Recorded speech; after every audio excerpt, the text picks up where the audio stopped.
Perina por el Mundo, un magazine para repensar las ideas de nuestro tiempo. Sí, era mucho más joven que él. Bueno, estamos en los cortes, seguimos conversando con Daniel Muschnigg. Les digo que el libro realmente es apasionado y hace además un recorrido muy importante de mucho de lo que se ha escrito sobre esta cuestión. Y yo me preguntaba y buscaba si no había ninguna referencia a la Guerra Civil Española, como este enfrentamiento, como una suerte de anticipo de lo que va a ser no solo la Segunda Guerra Mundial, sino la Guerra Fría, ¿no? La lucha entre rojos y negros. Vos escribiste un libro, Gallo Rojo, Gallo Negro, Sobre la Guerra Civil Española, que se vivió en la Argentina con una intensidad poco común. Común. Inclusive no creo que haya otro país en el mundo donde se haya vivido en la Avenida de Mayo con tanta intensidad, ¿no? Y con tantos sillazos, exactamente, y con tantas peleas. Y con tantas banderas colgadas. Tanto que el Día de la Bandera fue instaurado en 1938 como consecuencia de que los nacionalistas argentinos estaban impresionados de que todo estaba embanderado o de rojo o de negro. Y por eso se va a instalar el 20 de junio del 38 como el primer Día de la Bandera.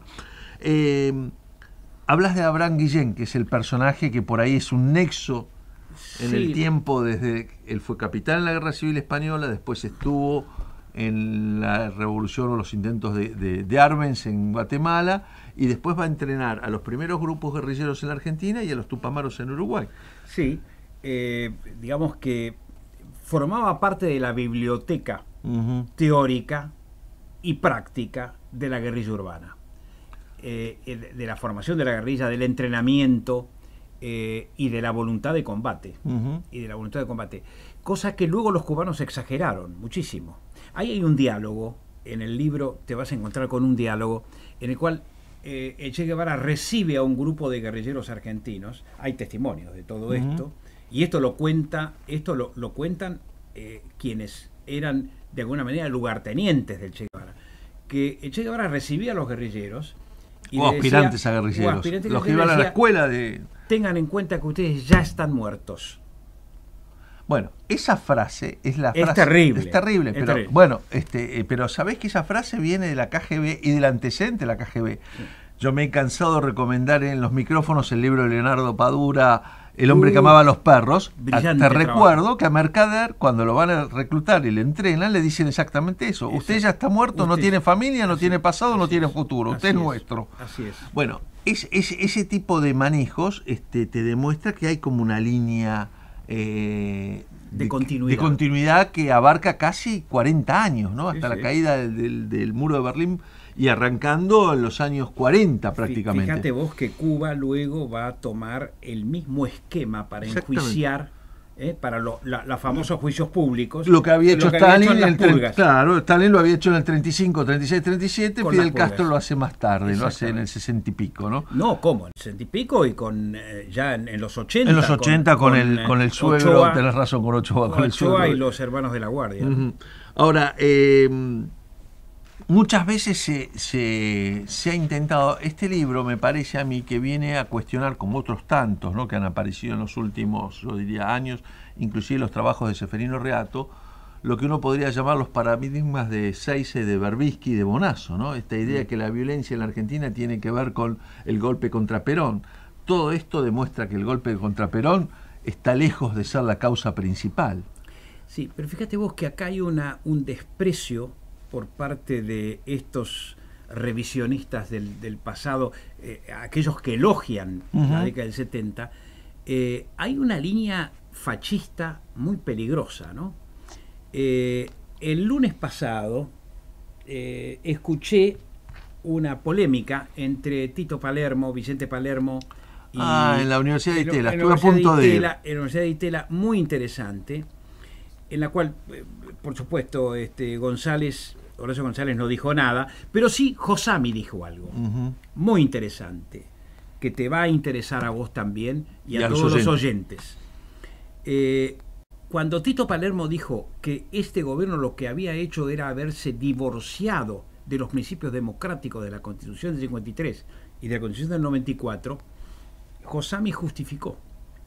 Josami dijo, efectivamente, a mí no me interesa, dijo Josami, no me interesan los principios constitucionales siempre y cuando haya un proyecto de cambio. Que era la idea revolucionaria de los 70, exactamente la justificación. Exactamente la misma justificación de los 70. Qué interesante. Es decir, no me interesa respetar los límites de la democracia siempre y cuando haya un proceso de cambio. ¿Quién es qué proceso de cambio? ¿Quién lo hace al cambio? ¿En nombre de qué se hace el cambio? Bueno, esta es una mentalidad rígidamente fascista. Mencionaste a Horacio González y su silencio actual, y hoy que se conmemoran los 40 años del asesinato de José Ignacio Rucci, crimen de lesa humanidad sin ninguna duda. Creo que Ceferino ha hecho mucha investigación. Sí, y además en la unidad básica de Horacio González es donde se guardaron las armas que pasaron a buscar con un coche de la provincia de Buenos Aires para llevar al departamento que habían alquilado. Así que Horacio González, si la causa es reabierta y se investiga hasta el final, estaría involucrado penalmente en el tema. Con lo cual, él lo ha contado en radio. Esto no es un invento mío, lo ha confesado en algún reportaje, mucho antes de que se pensaran que estas causas se podían reabrir, digamos, ¿no? ¿Sabes lo que más nos molesta con Daniel Pérez? Es que mientras muy poquitos han hecho una severa autocrítica de su pasado, ni los exguerrilleros y actuales reivindicadores de aquella guerrilla, ni los militares han hecho una autocrítica profunda de esta maldad, de estos ríos de sangre que se perdieron en la década del 70, ¿no? Es decir, bueno, el discurso de Perdía sigue siendo un discurso negador hasta de la responsabilidad de Montoneros en el crimen de lesa humanidad contra José Ignacio Rucci, ¿no? Sí, por ejemplo, o continúa vigente el pretexto de que Aramburu fue bien asesinado, por ejemplo. Claro, ¿no? Claro, que hay muertos buenos y que hay muertos muertos malos. buenos y muertos malos. Esto a mí me produce una profunda repugnancia, porque todos los muertos son iguales. Pero para ellos hay muertos buenos. Y bueno, acá también hay un nexo malos con el kirchnerismo. Para el kirchnerismo la justicia tiene una forma revolucionaria de ser vista en función de que el mismo hecho, si lo hace un amigo, no es penado ni perseguido, y si lo hace un enemigo, es penado y perseguido. Y puedo dar muchos ejemplos. El que siempre doy es muy simple porque no tiene que ver con lo penado. En el mismo momento en que se lo sancionaba a José María Danino Pastore, impidiéndole dar clases en el posgrado de la Facultad de Derecho. En el 73. Ahora en el 2005, lo echaron del posgrado de la Facultad de Derecho, el kirchnerismo, porque había sido ministro de la dictadura. En ese mismo momento, Aldo Ferrer era nombrado presidente de NARSA. Claro. Es el mismo hecho, es la misma dictadura, ambos fueron ministros de Economía. ¿Por qué a uno lo tratás de una manera y a otro lo tratás de la otra? Bueno, uno fue bueno y el otro malo. Claro. Según el criterio ingenuo, infantil, absurdo, extremista de esta gente, ¿no? Bueno, yo hace un rato mencioné a Berbisky, vos debes haber coincidido con él en La Opinión en algún momento. No. Berbisky estuvo el primer año de La Opinión. Yo llegué a La Opinión en el año 74. Y La Opinión es lanzada en el 71. Sí. Bueno, yo estuve 2 años como secretario de redacción en La Opinión, en el 74-76. Y Berbisky estuvo el primer año y después se fue. Enfrentado con Berbisky, como se iban todos, ¿no? Con Timerman, como se iban todos, ¿no? Ahora, yo insisto en lo que te pregunté antes como para cerrar. Acá hay en el libro tuyo y otros tantos, como el de Graciela Fernández Meijide, como el de Leis, como Claudia Hill, o como Seferino Reato. O como los de Marcelo Larraqui. O debo sumar al que mencioné antes de Vicente Massot.